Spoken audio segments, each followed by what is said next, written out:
जब कभी बहुत मेहनत करते हैं हम सब और मेहनत की रिजल्ट अच्छी नहीं निकलती, बार बार मेहनत करते बार बार रिजल्ट नहीं मिल पाती है, तो दुखी होकर के सिर में हाथ मारते हैं कि मेरी किस्मत में पता नहीं भगवान ने क्या लिख दिया। तो ये वही समय चल रहा है जब स्वयं भाग्य विधाता भाग्य लिख नहीं रहा, बल्कि भाग्य लिखने की कलम हम सबके हाथ में दे रहा है। अब उस कलम को ले कौन सकेगा? तो जाग रहा होगा वही तो ले सकता है ना। जो सो रहा होगा उसे तो पता ही नहीं चलेगा। प्रभु आएगी और भाग्य लिखने की कलम देकर के भी चले गए। इसके ऊपर एक छोटी सी कहानी मुझे याद आती। बताते हैं कि एक राजा था। उस राजा ने भगवान को पाने के लिए, भगवान के दर्शन करने के लिए बहुत तपस्या की। उनकी तपस्या पूरी हो गई, भगवान जी प्रसन्न होकर दर्शन देने के लिए आ गए। और जैसे ही भगवान जी सामने आ गए तो भगवान ने पूछा, ये भक्त आपने बहुत तपस्या की है, आपकी तपस्या का फल देने का समय आ गया है।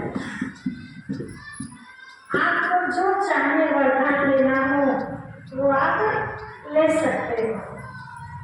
तो राजा अपने आप में संपन्न था, हर प्रकार से खुशहाल था। राजा ने कहा, प्रभु आपका दिया हुआ सब कुछ मेरे पास है, बस मेरी एक छोटी सी तमन्ना है। बोला, क्या तमन्ना है आपकी?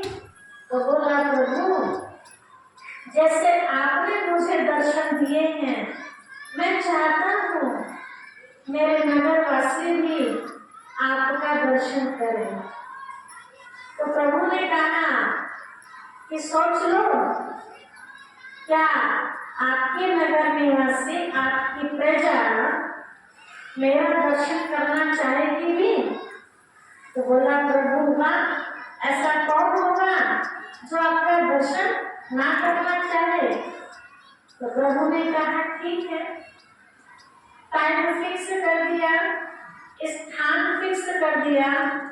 उस स्थान पर उस दिन प्रभु सबको दर्शन देने के लिए पहुंच गए थे और आप अपने सारी प्रजा को लेकर आए।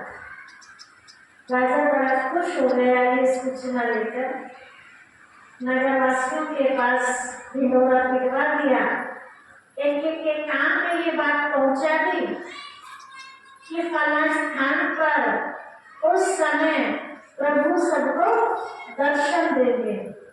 तो सबको दर्शन के लिए वहां पहुंच गए। अब ये बात सुनकर के सब खुश हो गए, खुशी की बात थी, बिना मेहनत के प्रभु के दर्शन हो गए। वो दिन आ गया, चलने के लिए तैयारी हो गई, लाइन लग गई। आगे आगे राजा रानी, उसके पीछे भी उनके मंत्री, फिर उसके पीछे साहूकार प्रजा, फिर साधारण प्रजा। ऐसे आगे आगे राजा चलते रहे। कुछ दूरी पर आगे देखा तो एक जगह बहुत सारा ढेर लोहे का पड़ा हुआ था। ऐसे तो चलते चलते राजा भी निकल गया, रानी भी निकल गई, मंत्री भी निकल गए, और जो अच्छी क्वालिटी के लोग थे वो भी निकल गए। जो बिल्कुल साधारण प्रजा थी, गरीब प्रजा, उस लोहे को देख करके उनका मन लालच में आ गया। यदि इतना ढेर सारा लोहा तो कितने पैसों का जाएगा? तो भगवान जी को मिलते रहेंगे बाद में भी, तो लोहा थोड़ी ना मिल जाएगा बाद में, चलो पहले इसको समेट लेते हैं। तो कुछ प्रजा उस लोहे को उठाने में लग गई। राजा ने देखा कि इतना शोर शराबा था, प्रजा का आने का वो थोड़ा कम हो गया, क्या बात है। तो पीछे गर्दन घुमा के देखी, राजा ने तो कुछ गजल लोहे को खाने में लगी। राजा ने कहा क्या कर रही हो आप, उधर प्रभु से मिलने का टाइम निकल जाएगा और आप क्रिसमस को तो बाद में भी ले लेना। नहीं महाराज, पता नहीं कोई इसको छोड़ेगा या नहीं छोड़ेगा, आप चलिए, मारे आपके पीछे पीछे। राजा ने कहा ठीक है। राजा कुछ लोग राजा के साथ आगे बढ़े, फिर कुछ दूरी पर आगे चलने पर देखा तो वहाँ तांबे का बहुत सारा ढेर। कुछ प्रजा वहाँ रुक गई, उनको भी राजा ने कहा, उन्होंने भी यही जवाब दिया, महाराज आप चलिए, हम तोड़ के पकड़ लेंगे आपको। कोई बात नहीं, आगे चलते रहे और आगे जाके देखा तो चांदी का ढेर। कुछ लोग चांदी को समेटने में लगे, कुछ और आगे देखा तो सोने का ढेर। तो मंत्री भी वहां अटक गया। अब आगे कौन बच गए, राजा और रानी। समझ में आ रही कहानी।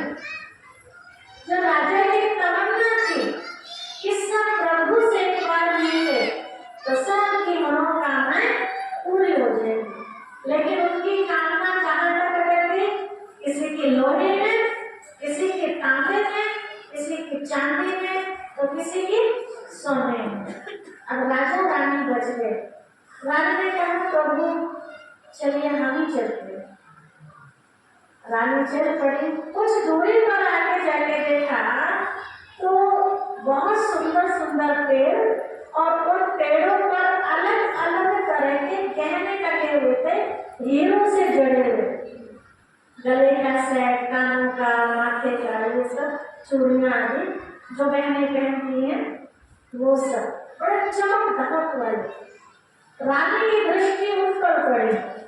रानी ने कहा देखा ऐसा तो राजा ने कभी मुझे नहीं दिलवाया, ये तो ऐसे लगे हुए हैं, खरीदने की भी जरूरत नहीं है। तो रानी का मन उनकी तरफ गया और रानी रुक करके उनको उतारने लगी। तो राजा को थोड़ा महसूस हुआ कि पीछे कदम किसी के आते हुए दिखाई नहीं दे रहे। तो देखा राजा कुछ कदम आगे बढ़ लगा अकेला। राजा ने कहा रानी तुम क्या कर रही हो, तुम्हारे पास किसी चीज की कमी है क्या, जो तुम इन हारों के चक्कर में पड़ गई हो। नहीं महाराज देखो सब कुछ है मेरे पास, लेकिन ये वैरायटी तो मेरे पास नहीं है जो वैरायटी यहाँ है। राजा ने कहा तो बाद में भी ले लेंगे, चलो पहले प्रभु से मिल लेते हैं, कहीं ऐसा ना हो प्रभु चले जाए। रानी ने भी यही जवाब दिया बस तो चार ले लो आप, चलो मैं आती हूँ। राजा अकेले वहां गए, प्रभु जी इंतजार कर ही रहे थे। अब राजा जैसे वहां पहुंचे तो बड़े शर्मिंदा। तो प्रभु ने पूछा राजन आप अकेले आए हो, कहाँ है आपकी प्रजा जिनको आप दर्शन करवाना चाहते थे। तो राजा शर्मिंदा इतना हुए कि उस शब्द न बोले। क्या जवाब दे भगवान को। कहा प्रभु मैंने कोशिश तो बहुत की कि वो सभी आपका दर्शन पाकर तृप्त हो जाए, लेकिन उनके भाग्य में आपके दर्शन थे ही नहीं। तब प्रभु ने कहा कि जब मैं धरती पर आता हूँ तो मैं सबके लिए आता, दो चार के लिए नहीं आता। लेकिन मुझे फोटो में कोई और कोई में भी कोई पहचान पाते हैं, मूल भक्ति लोग मुझे नहीं पहचान पाते, है ना। नाम तो सुनते हैं भगवान भगवान, लेकिन जब मिलने की बात आती है तो कहते हैं हमारे पास फुर्सत नहीं, आज कोई कष्ट हमारे पास आ जाए, है ना, तो नींद आएगी हमें, है ना, बिस्तर सोचेगा हमें, ये कहेंगे डॉक्टर के पास जल्दी से भागो, उड़ जाएगी ना नींद, यहाँ तक कि पड़ोसी की भी नींद खराब कर देंगे। ठीक है, ऐसे कोई खबर आ जाए हमारे पास दुख की तो नींद आएगी, किसी और की सुन के भी हमें नींद नहीं आती, है ना। उस समय हमें कौन याद आता है। एक बार सब अनुभव कर चुके होंगे आप, अपना नहीं तो किसी और का देखा होगा। बिल्कुल जब डॉक्टर ये हाथ ऊपर कर देता है और कहते हैं कि बस अब आप इन्हें ले जाइए, इनकी सेवा कीजिए, तो भगवान भरोसे ही इनका जीवन चल पाएगा। जितने दिन के भगवान के ऊपर छोड़ देते हैं, तो हमें भी आश किससे बनी रहती? भगवान से, है ना। डॉक्टर से भी आश टूट जाती है। तो वैसे तो कहते हैं कि भगवान कहाँ है, कहीं दिखाई देता है क्या? अगर भगवान की चर्चा करते हैं तो कई मूढ़मती लोग इस विषय पर बहस करने लगते हैं कि आपने देखा भगवान जो भगवान की बात करते हैं। प्रैक्टिकल की बात तो ये है, जब दुनिया में कोई भी नजर नहीं आता किसी को मदद के लिए, तो कौन नजर आता है? जब कोई नहीं दिखाई देता तो कौन दिखाई देता है? भगवान ही दिखाई देता है ना। तो अब कहाँ से दिखने लगा वो? अभी तक तो कहते कहाँ है भगवान, किसने देखा भगवान, है ना।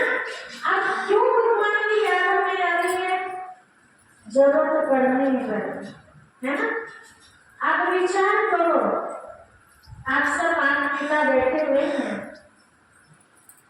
आपके बच्चे, आप कोई अपने बच्चों को बात बताना चाहते हैं, अपने बच्चों को एक अच्छी राह दिखाना चाहते हैं, और बच्चे आपके कहे हमारे पास आपकी ये बात सुनने के लिए फुर्सत नहीं है, और अपनी मन मर्जी करते रहे, चाहे वो पुस्तक में जाए, चाहे ऐसे नॉर्मल जीवन जिए, बाद में जब वो दुखी हो अपनी गलतियों के कारण, आपकी बात को मानने के कारण दुखी रहे, फिर आपसे बोले तो आप क्या कहेंगे?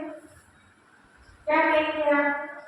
जब हम समझा रहे थे, जब तो समझा नहीं, अब हम क्या करें? यही कहेंगे ना। छोटे बच्चे स्कूल में नहीं जाते हैं, जिद करके उनको हाथ पकड़ के लेकर जाते हैं। कई बच्चे तो लाइन पर लग जाते हैं पढ़ने के, लेकिन कई बच्चे नहीं लगते, है ना। 2-4-8-10 क्लास करें और छुट्टी। बहुत समझाते हैं आप उन्हें, बेटा पढ़े काम आए। मजदूरी तो तुम बाद में भी कर लोगे, जब तुम्हारी नौकरी के आगे पीछे कुछ टाइम होगा, लेकिन पढ़ाई बाद में नहीं कर पाओगे, ये पढ़ाई का समय है। और बच्चे नहीं सुनते हैं, तो इसमें आप कुछ कर सकते हैं, कुछ कर सकते हैं। बाद में जब दुखी हो, भरी गर्मी में वो यही बांधे जाके, है ना, फावड़ा चलाए, किसी के यहाँ तासले दुखी होता रहे, फिर वो कहे पापा मैं क्या करूँ, मम्मी मैं क्या करूँ, आप क्या कहेंगे? बेटा याद है हमें क्या कहा था, उस पढ़ाई कर ले, है ना। आराम से पंखे में बैठ के पेंसिल चलानी हो, कुछ कर लेना है ना। उस समय ध्यान नहीं दिया ना, तो अब हम क्या करें? तो जैसे हम बच्चों को ये कहने के अधिकारी हैं, या हमें हमारे बड़े कहने के लिए अधिकारी हैं, तो क्या परमात्मा पिता को ये बात कहने का अधिकार नहीं है?